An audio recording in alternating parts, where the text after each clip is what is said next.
Hey guys, and welcome to the beautiful madness that is Total War Warhammer 2, as the coolest of all umbrellas, Mr. Cool Umbrella of Clan BBB, is rocking the Tomb Kings up against Kharkov and the High Elf forces, and this is going to be an absolute scrap to the death. I'm very excited to hop into this one, so let's check out the builds. For the forces of the Tomb Kings, we have cavalry into the sunset on this side, a load of skeleton horsemen and some more elite ones as well to accompany them on the left-hand side, as well as triple skeleton horse archers, so a very mobile Tomb King force for the most part, not something that they're well known for. We also have double skeleton chariots who are going to be led indeed by a charioted hero, the mighty Tomb Prince, who of course does give Guardian, but is also coming in with the rather useful curse here. That negative 24 melee attack and rampage is very powerful in the later stages of the game, and he's coming in with Tomb Strike as well. The main battle line, as you'd expect, is very cheap and cheerful. We do have King Nikish's Scorpion Legion in the middle, but apart from that, it's just Skeleton Warriors and Skeleton Spearmen dotted all the way along, and that's of course because there's such a huge investment in the Skirmish Cavalry and Chariot play today. Leading the army, we do have Settra the Imperishable on foot. Not something you get to see every day. He actually has a really cool foot model. I wish we got to see this more often. Normally brought on his giant kitty cat or his chariot, but he still looks rather menacing to me. Coming in with the Wrath of Petra.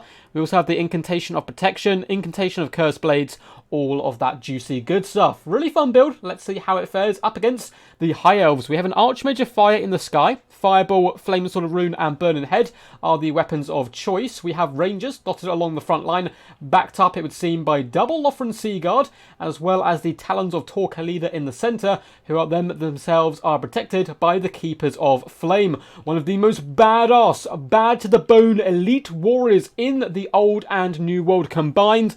These are the Regiment of Renown Phoenix Guard, who will fight to the bitter death. 100 armor, incredible leadership, really decent stats. Now, they do suffer from what all High Elves suffer, and that is not the particularly best mass in the world, so they can get pushed through and run over, but they'll go toe-to-toe with anything in the Tomb King roster.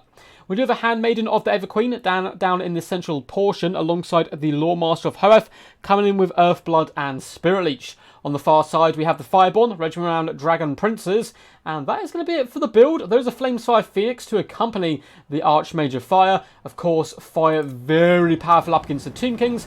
Fireball can assassinate characters, and as you can see, some good damage going straight into Settra from the off, and likewise Burning Head kills all of the chaff. But how would the High Elves fare up against the mass chariot and skirmish core of the Tomb Kings? Only time will tell, and it looks like that Flamesfire Phoenix is considering dropping some fire poops. It does come down and singes the edges there of the Skeleton Spearman, but nothing too crazy, and for its troubles it is actually getting shot to pieces by the Skeleton Horse Archers, so a rather swift withdrawal is in order there. The Tomb Kings are going to be taking the initiative and going towards the enemy. Of course, they kind of have to, because otherwise they all get cycle charged into oblivion. The Fireborn down on this flank lower their lances, shattering the shields of the skeletons, and take a basically 0 damage in return for killing that unit. Really nice collapse here on this left-hand side by the High Elves. The Talons are trying to flex their muscles a bit here and pouring some fire down onto King Nikish's Scorpion Legion. Not doing too much, but it will of course give them a little bit of weakness to fire, particularly if we get a lovely Burning Head going down the line. It could really rinse this unit quite nicely. Fireball is going to come in, aiming once again at Settra the Imperishable, and it actually catches a chariot, a rather brave chariot, put its life on the line there to save the mighty Settra. And in the back, the Fireborn as well as the Flamesfire Phoenix are trying to shut down the Skirmish Cav. They've popped on top of one unit, but then they're getting shot by 2 at the same time, so the Tomb Kings probably won't mind that trade too much. A juicy Burning Head does come down the line, roasting some Skeleton Spearmen, and the King Nikish's Scorpion Legion, forget about it, they're just gone. Luckily though, there are chariots pushing through, as well as the Tomb Prince, who's engaging in hand-to-hand up against the Lawmaster of Hoeth, and Settra can get in there and dish out some hurt as well. The Skeleton Horsemen have whipped all the way up around the flanks, looking to collapse in on the Talons, as well as maybe get some juicy rear attacks coming in. The Archmage is continuing to stay up in the air, not yet risking swooping down into the main battle. We have a lovely little collapse down on this left-hand side by the Tomb Kings, real hammer and anvil, the anvil being the Skeleton Spearmen, the hammer being the fast-moving cavalry, which has whipped up and around to slam into the rear of the Rangers, who simply won't be able to hold back the enemy, at least not for a long time. Or for too long a time, I should say. The Skeleton Horse Archers continue to kite to the Firebomb where possible. The Flamesfire Phoenix as well as the Archmage both going for that assassination attempt down on Settra. Incantation of Protection is active, trying to keep him alive, but there's also the Lore Master in here as well, wielding that two-handed blade, trying to sever the head from the neck. And Settra is just out clinging to life. Luckily, the Tomb Prince has rolled in. We have Skeleton Warriors for support, but the Fireborn coming with a thunderous rear charge. And I don't know if Settra or the Tomb Prince, if they're going to be able to get out of this dirty situation. Luckily, there is Skeleton Spearman support, as well as Chariots and Horsemen. And it looks like it might be a bit of a bait as the Ushopsi summon is coming into play. The Fireborn need to retreat now because the Ushopsi will dumpster them given the opportunity. And it looks like the Mighty Constructs have been summoned amongst the Elvish Cavalry. Now Fireball is going to be coming in, once again hitting Settra, doing massive damage. Looks like he may go down. The back lines, however, is all now swarming with the undead. Bounced around, clearing up the Lothran Seaguard, the Talons, chasing off a lot of troops, although the Keepers of Flame, 61 kills and basically unscathed in the back line at the moment. Settra the Imperishable unfortunately perishes here in glorious holy fire. Flamesfire Phoenix did some good work there, but what is it going to cost the High Elf player to kill Settra, who was only quite wounded? Well, the Fireborn have been terrified and really put into their place quite a bit. The Lore Master of Hoeth as well as the Flamesfire Phoenix are both taking massive damage at the moment. Luckily, the Handmaidens of Everqueen are on support, just shooting some shots in and trying to support where possible. But down goes the Fireborn. Flamesfire Phoenix is looking really rough right now, and the Archmage of Fire is starting to take some pressure from that skirmish cavalry. In the back lines, we have Skeleton Warriors and as well as the Horsemen looking to hunt down the Handmaiden. Not a bad idea whatsoever. There still is 75 Keepers of the Flame, which is a very scary force. Bounce power is dead even despite the loss of Settra. As we can see, the Firebomb down to 8 models have indeed shattered. The Ushopsi Summon is going to be disappearing, but they've done very well for themselves, causing absolute havoc in this absolute blob of Tomb King forces. A burn head down here right now would end the hopes and dreams of the Tomb Kings, but it looks like the Flamesfire Phoenix may be biting the bullet instead, as the Horsemen come in for a charge directly into the head of the beast, trying to break its leadership, and is struggling quite badly at the moment. Keepers of the Flame still looking healthy. Do get charged in the back by some Skeleton Chariots, taking a little bit of damage here, but up to 112 kills, and look how little HP they've lost. That is actually quite scary. It looks like the Flamesfire Phoenix did not get its rebirth proc, unfortunately. The Lore Master of Hoeth fighting to the bitter end on top of the body of his fallen comrade. Nice little play here by the High Elf player. Just take out the Chariots with the Archmage, because the Chariot's one of the few units left which could really cycle charge and punish the Keepers of Flame, who are currently having a whale of a time in the middle of all this Tomb King force. The Rangers are pushing forward. Lothran and Seaguard have rallied as well, but maybe not for long, as there are some Skeleton Warriors descending upon them from one flank, and on the other flank we have the Horsemen as well, stretching those skeletal legs to charge in with a lovely little side charge. Those Lothran and Seaguard simply won't be able to hold the line much longer. Keepers of Flame, still 74 models. They've lost one model so far. That is insane. But unfortunately, the Lore Master just ahead of them can't get back to friendly territory. And the Tomb Prince on the Chariots does some really nice damage. This Tomb Prince is going to become a bit of a menace in the night to the Keepers of Flame if he keeps moving and not sticking in one place too long. Lothran and Seaguard do get finished off and shattered by some good diligent play of the Horsemen. But in the back, the Skeleton Warriors who did venture out to chase off enemy troops are now getting triple teamed. Rangers, Handmaiden and Archmage make a deadly combo and are really putting those Skeleton Warriors in their place, so the Rangers may fall at the same time. Some of the remaining shots are coming in from the Skeleton Horse Archers trying to snipe out the Archmage. I think that ammunition should have been saved for the Keepers of Flame because they are world beaters right now. 225 kills. Look at them twirling those halberds around their body in arcs of death and carnage. Doing some really good work, and the Skeletons are attempting to grind them down. Lovely fireball play once more from the Archmage. It is such a powerful spell. Popping it down on that Tomb Prince now, who can activate, however, the Rampage. In fact, he has activated the Rampage. You can see a negative 24 melee attack to the majority of the remaining High Elf forces, and that is going to force the Archmage to land. This is a huge moment. If the Tomb King player can snipe out the Archmage, victory will almost certainly be his, as the leadership crumbles around them. But the Archmage regains her senses. She is no longer Rampage. but she is hurting. 1,300 HP is all that remains. The Tomb Prince, though, is looking rather low as well. Handmaiden has used up her ammunition. It's going to be moving into hand-to-hand combat, and the Archmage breaks down to just 600 HP. Keepers of Flame a little bit too slow to react, but are trying to come in and save the day, and maybe give an avenue of escape for the Archmage. But the Archmage is looking so low. 325, 94 HP. It's looking so bad. Negative 53 leadership, and down the Archmage goes.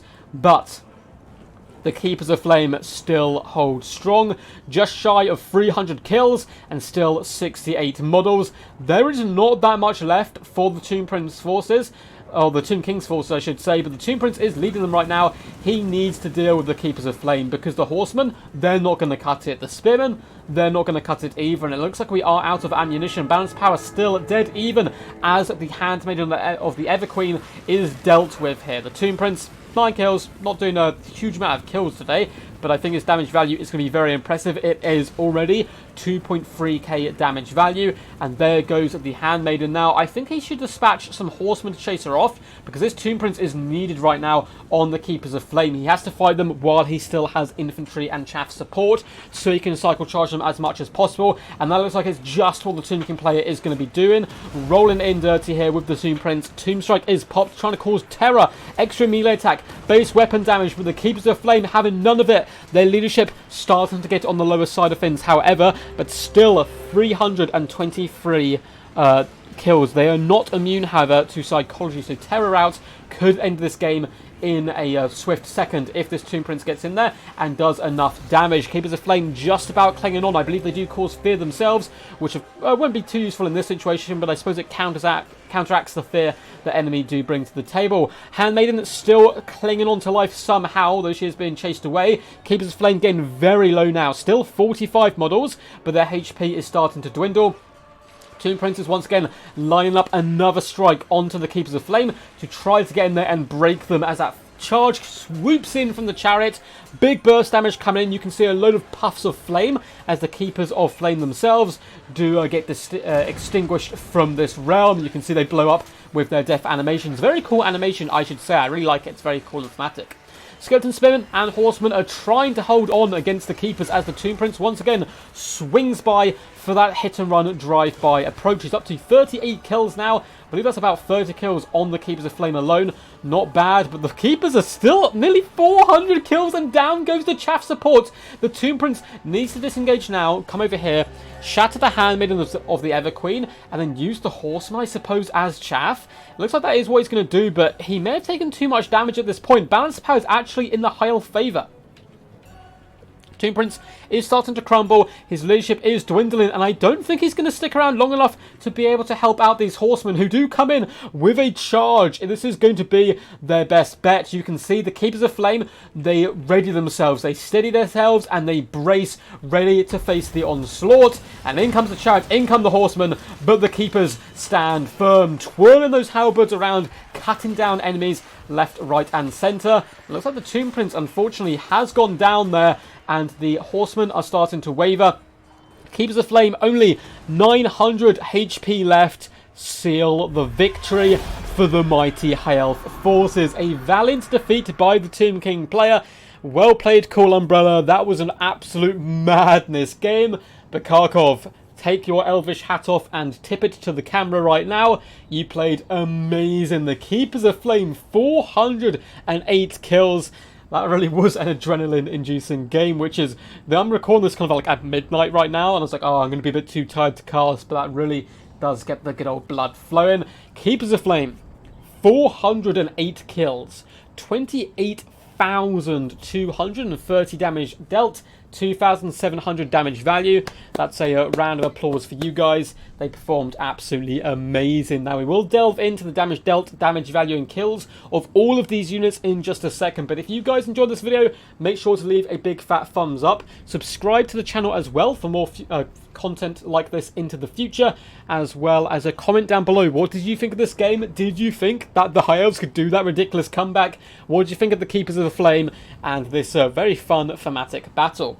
There are links down below in the description to my Patreon if you'd like to support the channel, as well as my Discord where you can submit replays to me, just like Cool Umbrella did, and get involved in events and tournaments I host. We've had some really fun ones recently, kind of ones where you have to design a build and bring just that build for the entirety of the tournament, and loads of just good fun tournaments and events. So yeah, feel free to check that out if that's up your alley. But let's go for the damage dealt and damage value of all of the units. We're going to stick with the High Elves to start with. Once again, Keepers of Flame MVPs for sure, decimating so much of the Tomb King forces.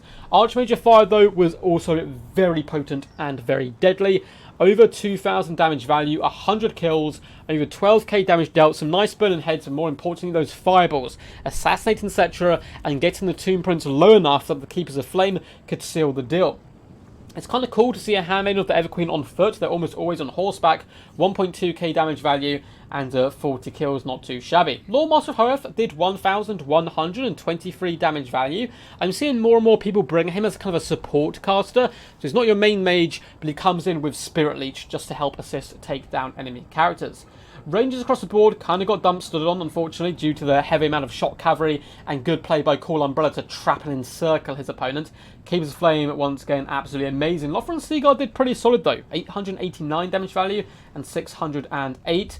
The Fireborn, 1,100 damage value, and the poor Flamesfire Phoenix. I came in and did some good assassination attempt to help kill Settra, but it really did pay for it, unfortunately, with its life. Only 656 damage value. As for Cool Umbrella, Settra the Impenetrable, 340 damage value. That's the lowest damage value I've seen in a while for Settra, but it really was because he was counterplayed there by those fireballs and caused him so much problems. But despite this, Cool Umbrella still nearly sealed victory with some really fantastic plays. The Tomb Prince was a standout, 2.8k damage value, 43 kills, an absolute champ. The skeletons across the board didn't do too amazing, but again, that's kind of what they're here for. They're there to die, eat burning heads, and pin in the enemy. Some good cavalry play. You can see some relatively decent damage value. 679, for example, is a standout. 1.2, 672, 861. Chariots did pretty good, 870 damage value, but eventually were shut down by the flying single entities of the higher forces there. And the archers did a relatively mixed bag. One unit getting absolutely dumped at the start, the other two faring much better. 700 damage value and 589. Hope you guys enjoyed this one. That was a super fun cast. Until next time, peace. And as always, stay awesome.